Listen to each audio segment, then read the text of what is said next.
Bazalwane ndilwa nami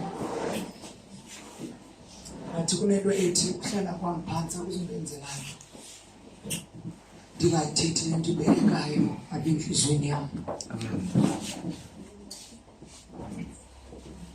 Ngoba ithi iBhayibhile kuba nithi nabanenkani niyawudliwa liqela. Ngoba uThixo xa ibeka imessage injongo yakhe ukuba akhulule abantu bakhe. Amen. Ndifumanisa into yokubana the more uThixo ethetha then thina sibe nenkani okanye singawamkeli ukuthetha kwakhe kokuyicebo likaThixo lifina.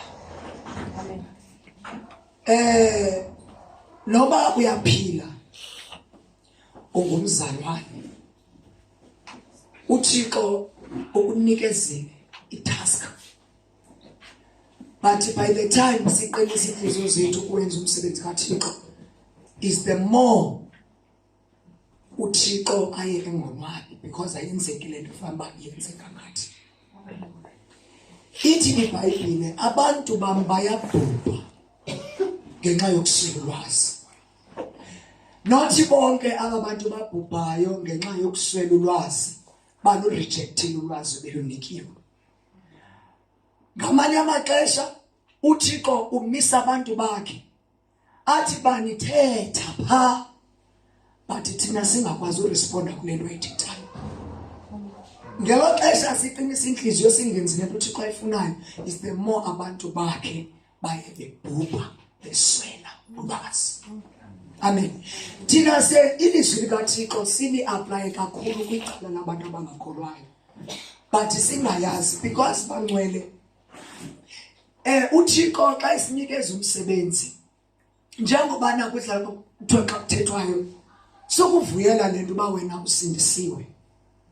Awufuni into yokubana ndenzeni mina ngokusindiswa kwami because yabona sonke apha asindiselwanga nje ubana sibe kanti hayi ke sisindile thina obethu ubomi busafe but sibeka uba senze into ngalento sifumene. Uma bangcwele kwenzeka intombi yomSamaria uba ithi dibene noYesu equleni ayikamvumo uYesu but yadliwa ilento ikuYesu ithethwa nguYesu. uYesu abe engekatsho kuyiba ndithi kuwe ntombi yomSamaria guquka but intombi yomSamaria yadliwa ilento iphethwe kulomuntu athetha naye. Wamangaliswa nje into bana hlobo luni lomuntu yamthuthisa lento intombi yomSamaria yaphuma ayakwazi ukuyigcina kuyo yaphuma yangena esixeko yathi bethuna kukhona umuntu ondixelela izinto endake ndazi yadliwa lento umuntu engekathi uYesu bandithi kuwe hlukana nawo lamadoda ndithi kuwe mahlanu ayikho yakho kuwo. Amen. But yaphuma isixeko ayifika pha ifika ixelela iThimothi iBhayibhile yangena idolophu yaseSamari yafike yaxelela abantu ngoYesu. Xa ibuya seyibuya nenkitha ibingajongo apha kuYesu into bandisayoxelela abantu. But why thina lento sinayo ingake isitshise into abamasithethe ngayo. Mabela ndixelele ireason yalonto. Sikule kingdom ndike nathi xa ndithetha nabanye abazalwane ndathi ukuxabiseka nobukhulu bale kingdom sikuyo buxhomekeke kuthi. Amen. Amandla obubukumkani uba enene lobukumkani buyasebenza futhi bunamandla uxhomekeke kwindlela esibudisplaya ngayo. Amen. Mamelani bangcwele into ebangela uba imfundiso nokuyithetha ingaxabiseki. In fact abantu bayibona ivalueless bayibone ingenaxabiso kungokuba inaxabiso apha kuwe. Uba ingaki benexabiso apha kuwe ingabatshitha abantu futhi babone lento befama bayibona. bengayiboni nje kungokubana nawe awukayiqiqi ubana le nto uyamkeleyo ixabisekile. Amen. Why ndithetha kanje bangcwele? If thina sithi uThixo unguThixo wokuhlonelwa, njengoba sithi thina unguThixo wokuhlonela, masingayithethi le nto sithi ebantwini. Liphelile bangcwele ngoku ixesha lokubana sifane nabafana sabathwalisa imithwalo abantu abangasoze bayiphakamisela ngumnwe. Amen. Into kaThixo bangcwele izingqinela kungathethanga. Amen. Izingqinela kuwe ungayithethanga ungekathethi nothetha, but abantu badliwe nje i-appearance. Why ndithetha lento? Kaloku bangcwele thina singumfanekiso kaThixo. Amen. Ndithe xa ndithetha ndithi uyabona obukumkani, if simake sibuphakamise ngale ndlela bofamba buphakama ngayo, abantu bangake bayiqiqe futhi namandla ayo lento siyithethayo. Amen. Siyakholwa thina sithi sisindisiwe. Hayi ndisindisiwe ndimamkele uYesu. Bangcwele ndifikelela kwinto ethi ngoku. Yazi bangcwele ave kumnandi into ba udibane nomuntu uvalile umlomo tu. Awukathethi into. Athi umuntu, ya mama usindisiwe wena. Awukavuli nomlomo. Zizinto ezenzekayo because ingenzeka abantu nabanjani abanembonakalo yokumhlonela uThixo. Ukuhlonela kwakho uThixo sihlahla asidingi into abana uze estand futhi indlela endihlonipha ngayo uThixo kambe abantu bayandingqinela uba uThixo kambe nasemsebenzini bayandibona indlela endimveza ngayo uThixo. Asifuni lento ithethwe nguwe uthi mna indlela lento mayizingqinele kuthiwa ke ngoku make sikhulise ngokukwenza more than ukuthetha. Why iBhayibhile isithi masingabi ngabaphulaphuli nje belisizidephisela, masibe ngabo nantoni nabenzi. Eyona nto ine-weight nene-sound kuThixo lento siyenzayo more than lento siyaziyo siyithetha. Amen. Abantu bangcwele nje mamelani nisathetha nalento ye-kingdom. Into ebangela into yokubana kuthi usithi uyakholwa abantu babe comfortable uthetha izinto zabo ezingakholwayo kuwe ungokubana le nto uyithetha ayikabikho apha kuwe. Kutheni abantu uthi ulikholwa lento kaThixo futhi into kaThixo ihloniphekile? Andithi abantu abanozithetha iingxaki zabo kuwe, but mabayithethe enento ethi ndijonga uThixo ndibona uThixo apho ozondinceda more than ngapha ngoba esiza kuwe but abona uThixo andiboni yena kodwa ndinento endibona yapha kuye engandinceda. Amen. Fumanise into yobana mawubhili abantu le-Afrika umuntu abethe abekuxela yonke iwashing avele ancokele yonke iwashing ezovela ikonakalise kwawe. Kaloku ukubona ungumgqomo uba izinto zam ngazifaka apha kuwe. Amen. Amen. uThixo makakasincede bangcwele, makakasincede sike sifikelele ukuyixabisa isalvation ingenavelu kangaka into bathina asiyithelanga asixabisa. Anamsebenzi nanto noba ningalala ningathandazana.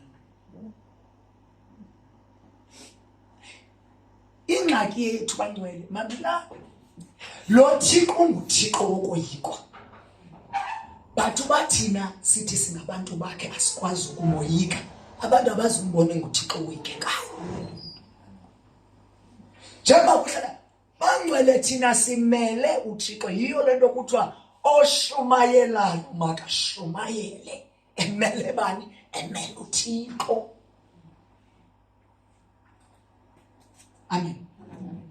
Ndihlelwe namhlanje incwadi kaMateyu chapter 11 verse 28.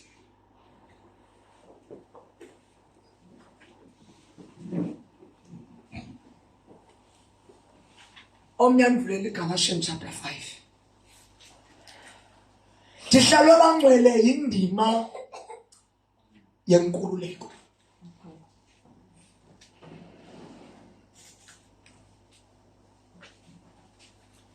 Right, Matthew chapter 11 verse 28.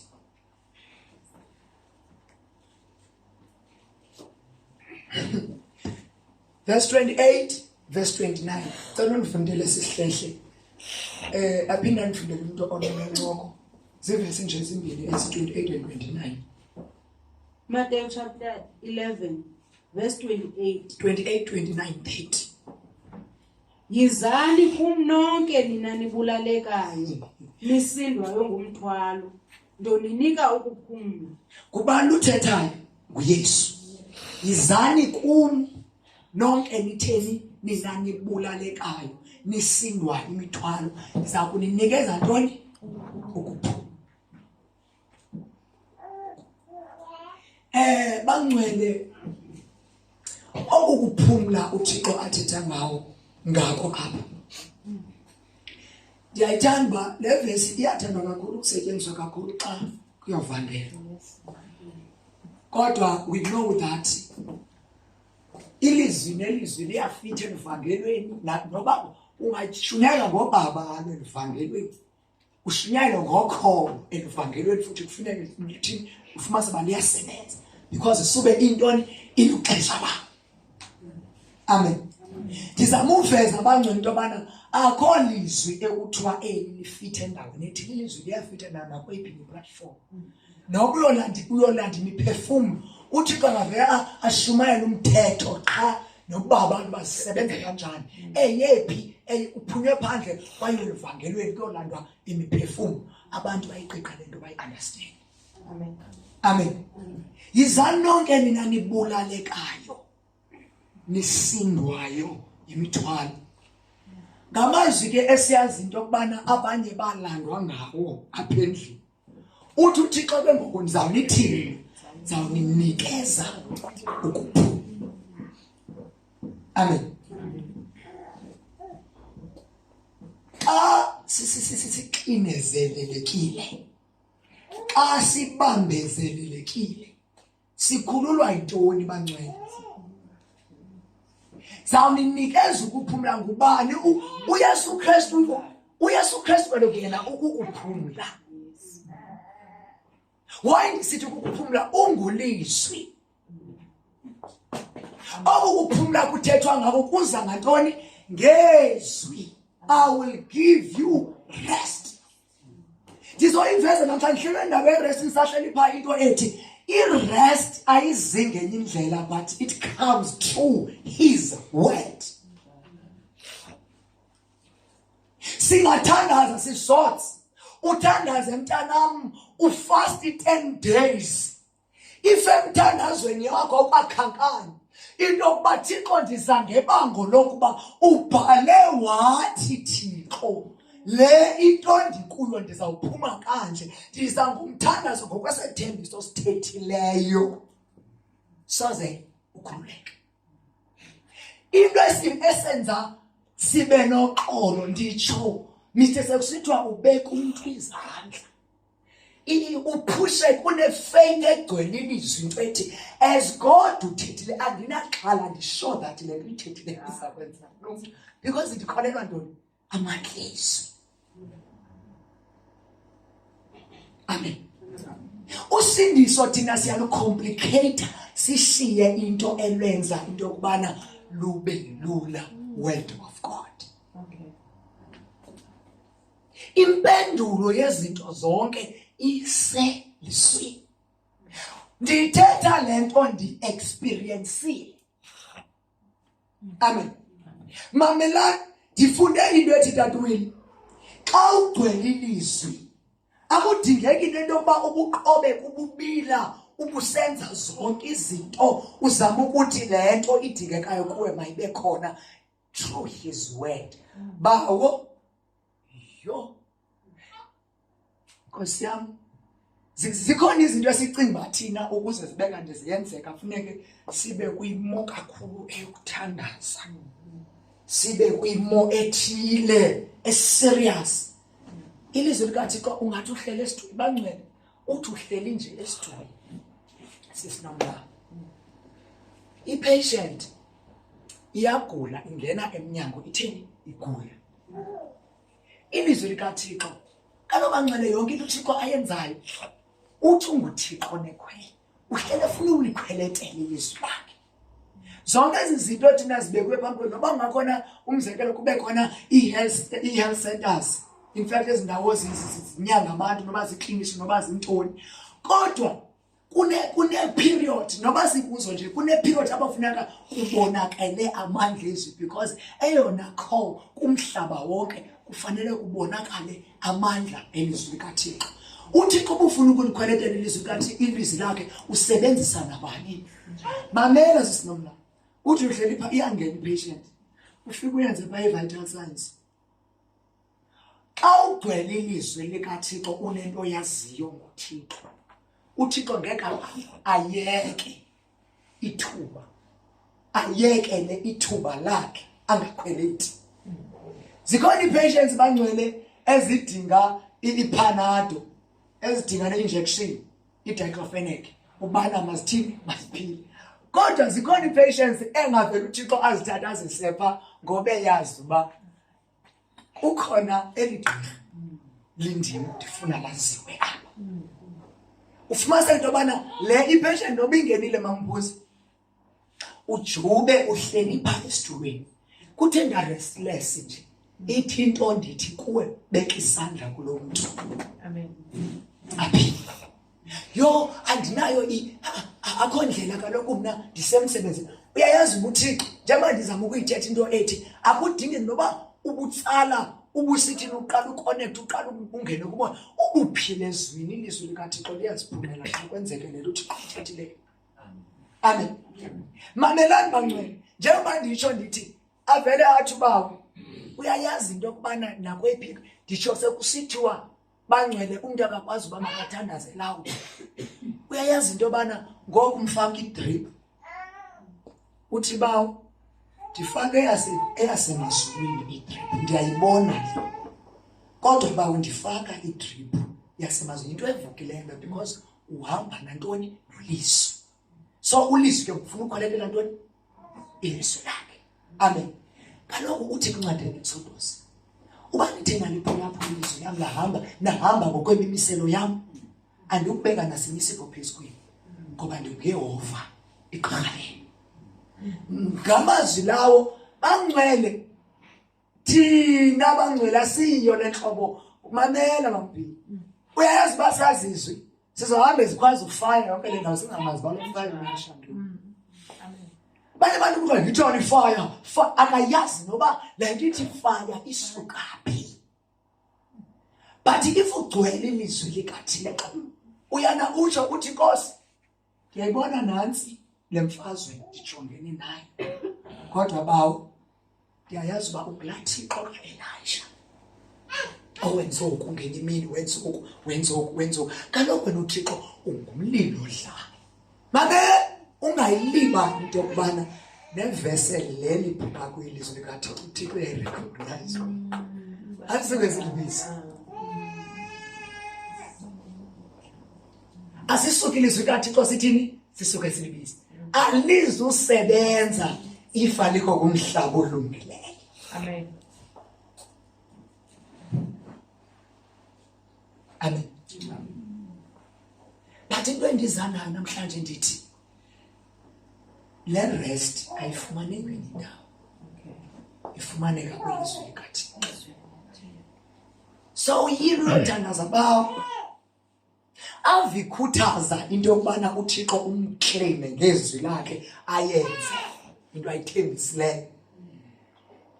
Uyayazi uba ilevel yokumtrusta iyikhula more than uba ibiyiyo yesterday. Amen. Uthi bawo kaloku bawo bendingulo bendiguqa phezulu ndisithi bawo u-A no-B no-C andinayo. Amen. Hallelujah. Uzokota amazwi umama uHana one day waguqa etempileni ebebezela isimilo enga-understandwa ngukumkani ukuba yintoni le yenziwa ngumama wamphendula. Uyamazi uba umama uhani waphenduswa yintoni? Emotive. Ndizamutsho ndithi sumkhwazi uThixo isimo sakho naye singekho sihle. Qala ulungisa isimo sakho noThixo uzayibona ayizuba khona imiphumela. Sizobane bangcwele sithi ilizwi likaThixo alisebenzi, but ibe isithi abantu esilenza libe ngathi ayisebenzi. Amen.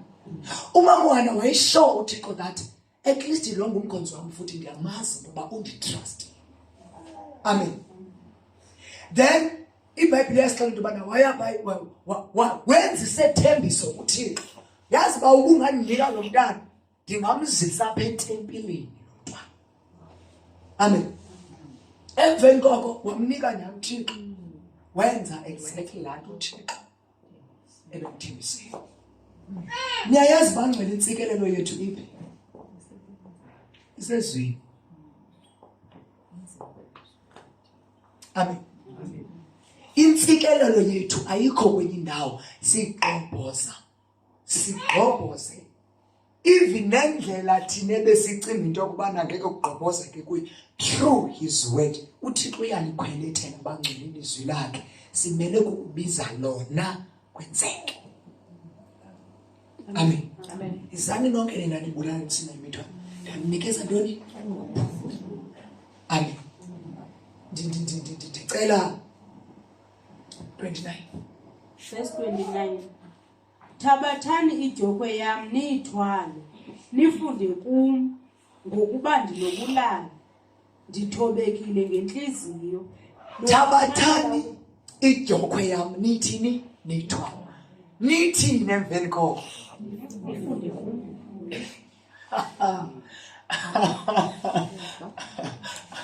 Bangcwele ukuphumla kufumaneka phi? Thabathani ijokhwe yam nithini? Niyithwale.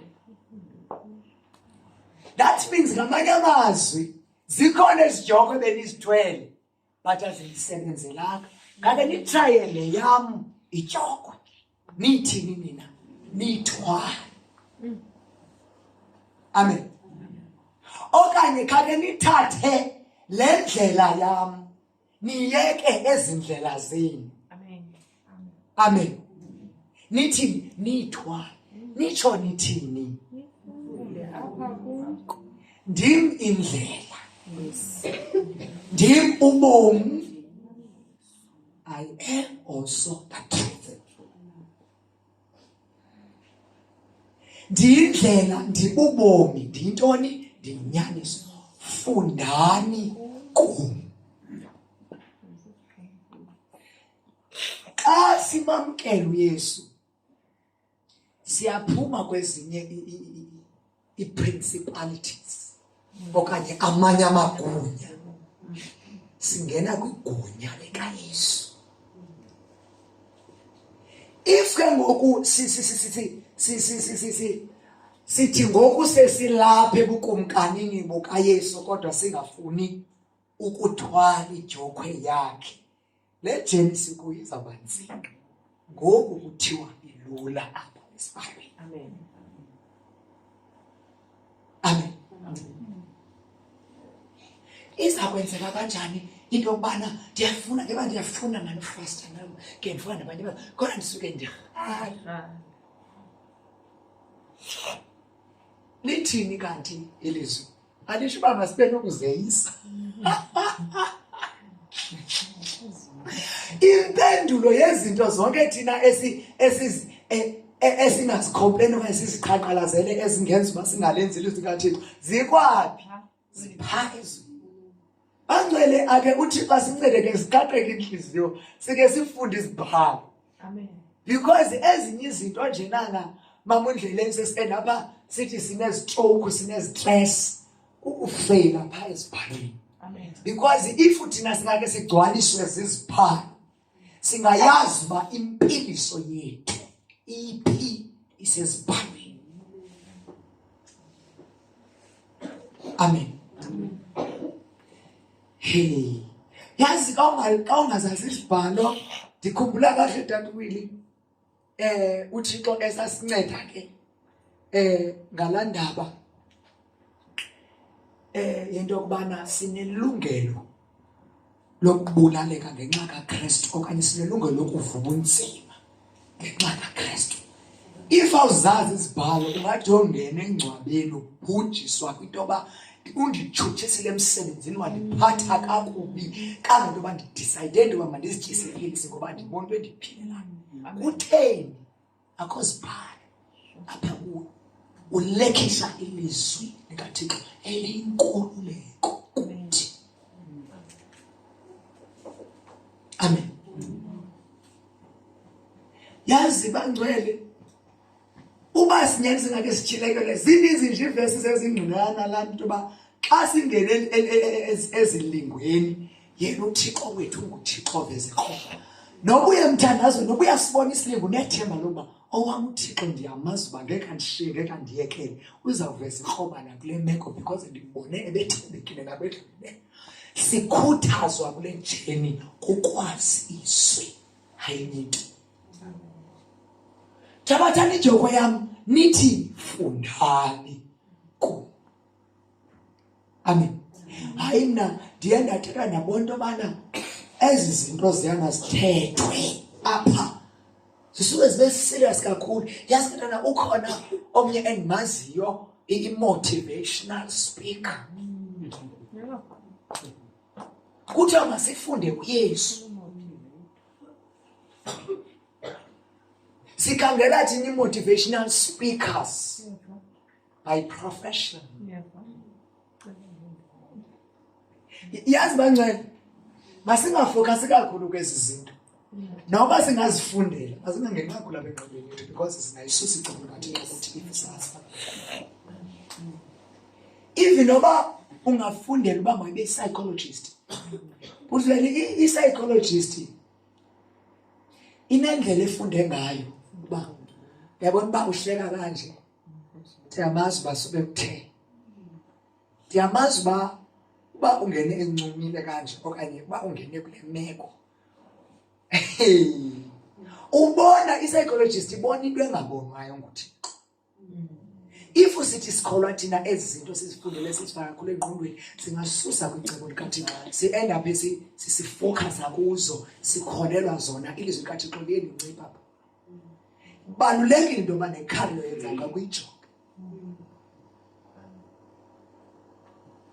Amen. Zizikhona ii-careers bangcwele ubone uba uyabona le ihlele nje ayimlungelanga nto mzalwane. Amen. Imani bangcwele ngokokwam like eyobupolisa andiyithandi because phaa kuyabhujiswa. Uba wonile umgibisela isibhamu because kaloku uyindlela bona abazivikela ngayo leyo because ike bawayeka amasela abadubula kubo badubuleka baprotect ubomi babo. Uphuncukile wabaleka ophuncukileyo ejele ayikho indlela abazomfumana ngayo funeka bemfumene ngesibhamu athi afe. Yile nto ke bangcwele inga-appreciate kakhulu i-abortion kuthi singamakholwa. Ndiyayithanda le nto because oodade bake bayisherisha le nto into yoba eminye imisebenzi bathi bayayixolisela. Sekusithiwa nantsi iposti, sekusithiwa yiyo le iposti. Kodwa ke ngoku uzoqhomfa funeka uqhomfe. Kaloku bangcwele andithetha noba ungathiwa uzibulele ezulwini urecognise ngoba ubulele umphefumlo. Uzo-accounta ngaloo nto. Amen. Nale ngoku yokuqhomfa laa muntu ubulewe nguwe lo mtyisa ezaa zinto uba makathini umntwana makafe. Ndithi masezijongeni kaloku thina bangcwele ithi iBhayibhile ngoba singengabo abehlabathi ihlabathi thina alisazi. Makube khona ii-areas apho khona ihlabathi lizokababa lingasi-understand. If si-understandwa kakhulu lihlabathi bangcwele kukhona apho silekisha khona ngakuThixo. Uba oku buqala usukela ngoJanuwari umzekelo usefemini okanye usemsebenzini konke kuhamba kahle khawutshekishe into yoba imeko yakho isahamba kakuhle na noThixo. Kaloku bangcwele kahle nabantu abangakholwa kwaba kubekho ungquzulwano, ngoba kaloku asingabo ubukumkani obunye. Baqobutha kobunye ubukumkani, thina siqobutha kobunye ubukumkani. Fundani kum. Amen. Uthi uthobekile. Amen. That means uThixo xa ebiza intobeko kuthi kungokuba yena qala uthobekile. Ndike nathi xa ndithetha nathi uThixo enendlebe nje uyeva, enamehlo nje uyathini uyabona, enomlomo nje uyathini. Akayibizi into kanti amehlo ingekho kuye. Amen. Akasoze uThixo athi ezwini lakhe athi ndithi kunizeni ngeni abe yena etheni eseba. Ebiza nje into kuthi uyayazi into kubana sele eyiyo yena already xa ufundisa thini ba masithini masiyo. Amen. Ndithobekile ngenhliziyo ndinjani ndinobulanga. Into ebangela into yokubana izinto uThixo azibiza kuthi sizibone zine weight, siyalibala into yokubana kwayile nto yokwenza ezi amandla okwenza ezi zinto akekho kuthi akuyi. Kuthe ilozi zethu asikazikhuphe kuye, nangona nje sithi sizikhuphele kuye. Amen. Uthi fundani kum ngoba mna ndithobekile ngenhliziyo ndinobulanga. Amen. uYesu Kristu bangcwele njengoThixo emthume wangonyana, ithi iBhayibhile thina sabelana ngobungcwele naye, sisherishe lifa nabani noYesu Kristu.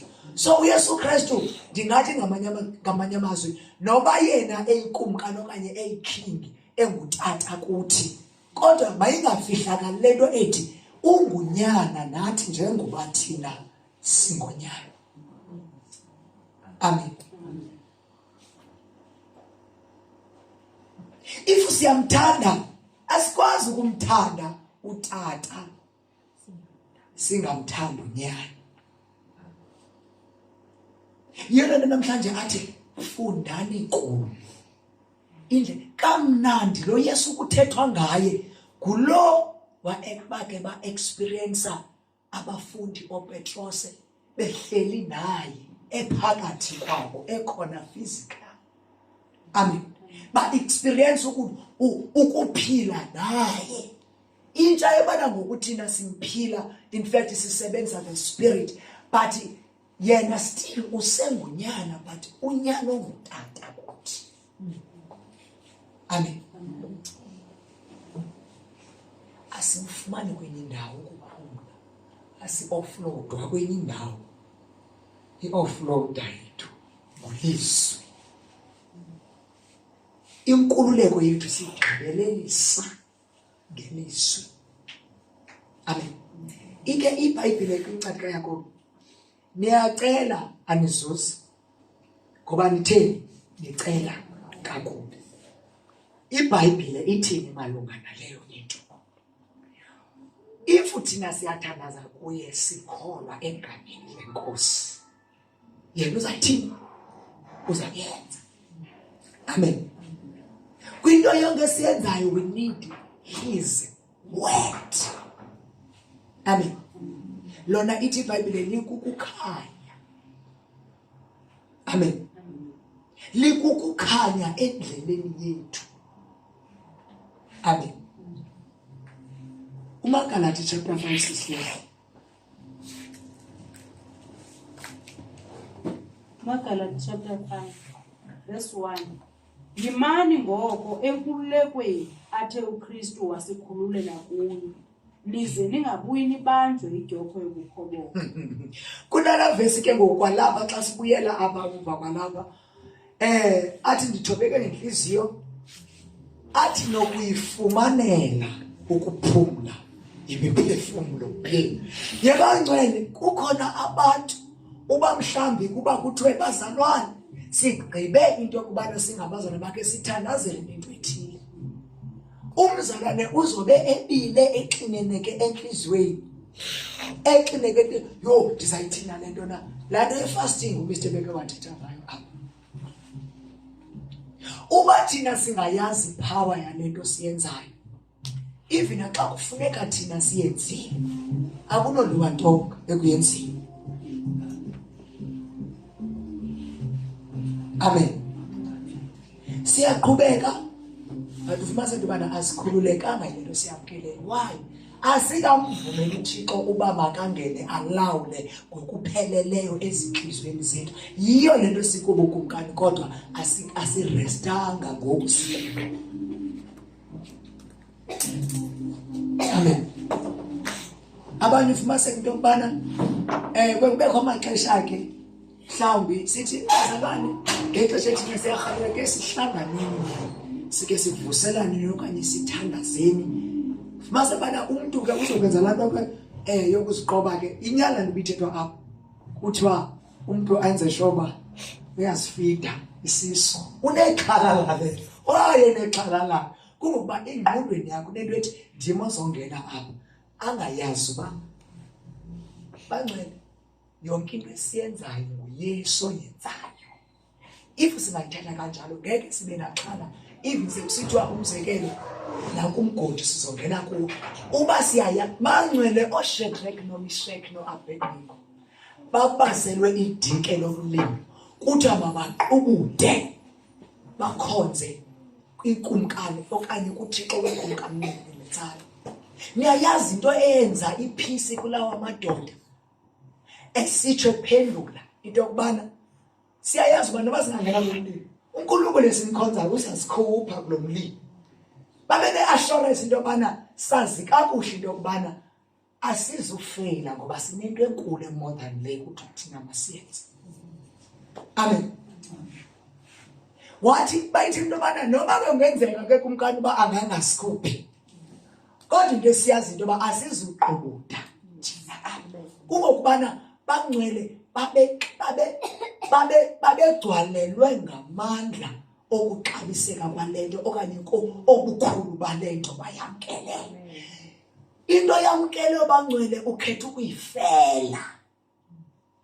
Into yamkeleyo futhi uyixabisile uyayethemba. Amen. Amen. Mamelani ithi iBhayibhile aba bazalwane bangcwele bangena ngefaith ethi because of his word yena uyangena nathi emlilweni futhi sizawuphuma. Kaloku iyatsho mos into ethi ungena nathi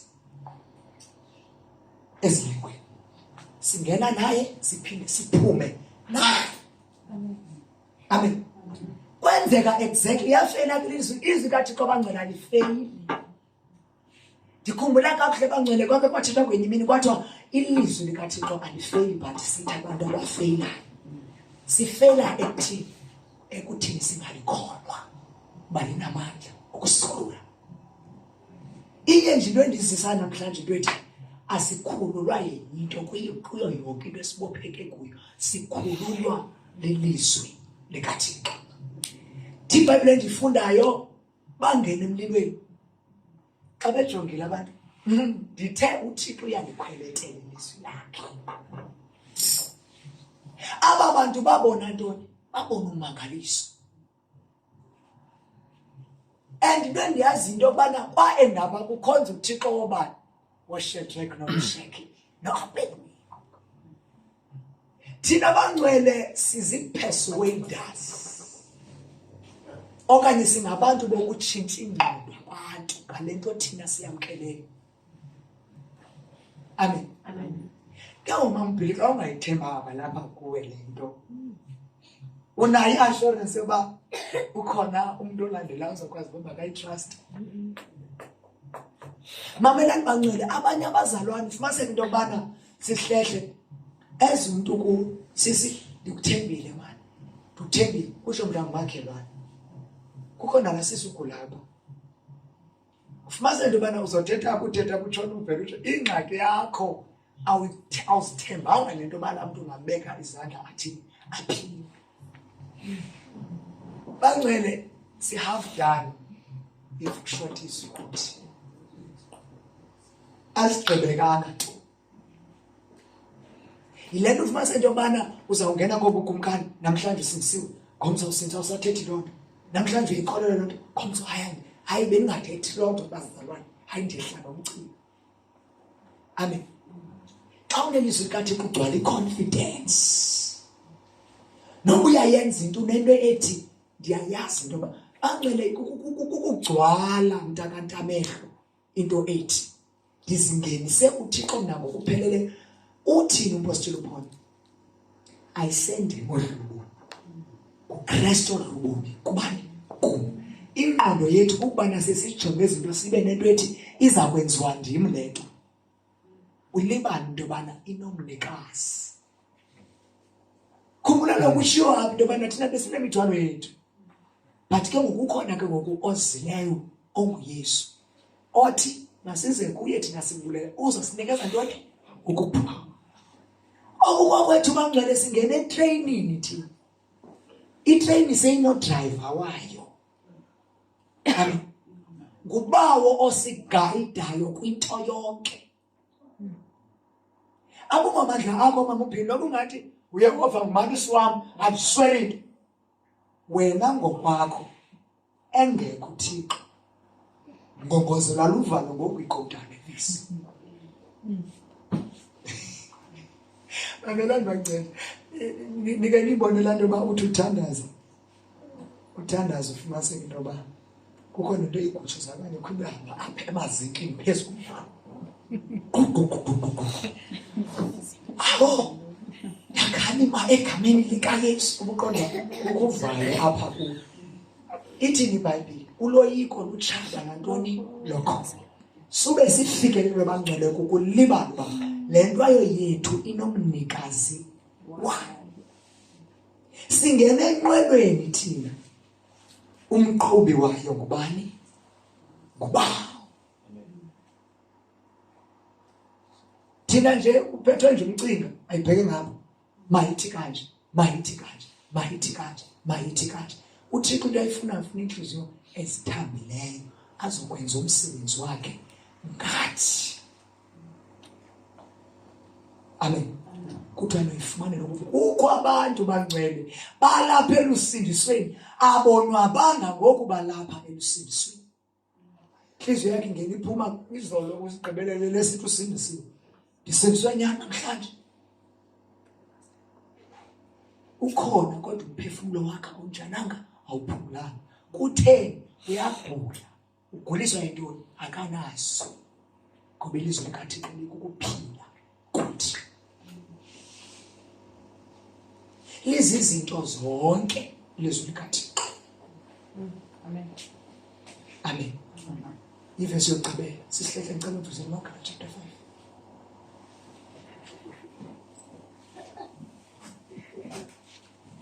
Unto Jesus, oh, unto Jesus, blessed Savior, blessed Savior, I surrender all,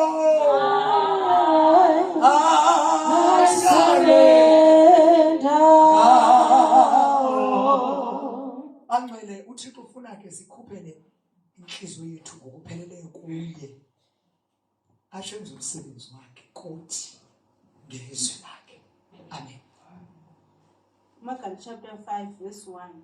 Yimani ngoko enkululekweni athe uKristu wasikhululela kuyo. Nize ningabuyi nibanjwe idyoko yobukhobo. Yeah. Namhlanje sithethe ngenye into. Sithetha ngenkululeko. Sithetha ngefreedom. Sithethe ngokuphumla. Ndingatsho into yoba i-freedom we are free. Besikhonkxekile nawo ngokusitheni sikhululwe. Amen. Ningabuye nithini nibanjwe idyokwe yokukhoboka. Amen. Bangcwele isiqinisekiso samandla alento sithi sikuyo, okanye eyona nto isenza okanye isenza uba masibe rooted okanye sibe nengcambu kule nto sikuyo, ukuthenga ilizwi. Amen. We understand into yokubana bangcwele thina funeke sibe nomohluko phakathi kwabantu eba-introducelwe uYesu, kuphethwe izinto beqelelwa ngeprosperity okanye ngesethembiso. Mamelani bangcwele, kukhona abantu abaze emsindisweni bethembiswe ngento yobana uzawuphumelela, uzawufumana imoto, uzawuthini. Ungena kwakhe laa mntu ingqondo yakhe ifuna laa nto ebethenjiswe ngayo. Lizoba ngashumayeli ilizwi angaliva, eyona nto ifunayo ifuna laa nto ebethenjiswe ngayo. Ayikho bangcwele into esithenjiswa ngayo ebukumkanini, lilizwi likaThixo. And abantu abangene bene-missions zabo okanye benamacebo abo okanye betsalwe yinto ethile okanye ndize apha ngoba ndinentlungu yokufumana umsebenzi, soze abe kwirest till ayifumane laa nto azengayo. Amen. But thina masivele njengabantu abanemehluko into ethi satsalwa lizwi. Amen. Ithini iBhayibhile? Nivuma ngomlomo, ukholwe ngenhliziyo. Amen. Uba uYesu wafa wavuka, then usho uthini? Usindiswe. Kwalapha sivuma uYesu.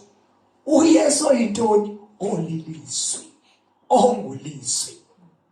But why sithi sesifikile ufumanise into yobana njengoba sithi samkela ulizwi, ufumanise bana siyale-reject ilizwi, kodwa thina sithi samkele bani? Ulizwi. So bangcwele uThixo makakasincede, make sibe ne-confidence nganenkululeko thina sithi sikuyo. Ndizama ukuyiveza into ethi abazalwane beqhongole nje uThixo abangabiza lena bangakwazi ukuyamkela, kungoba abatshilekelwanga yintoni? Lilizwi. Ukwazi ilizwi, ifreedom yethu iselizweni, hayi kwenye indawo. Emsini.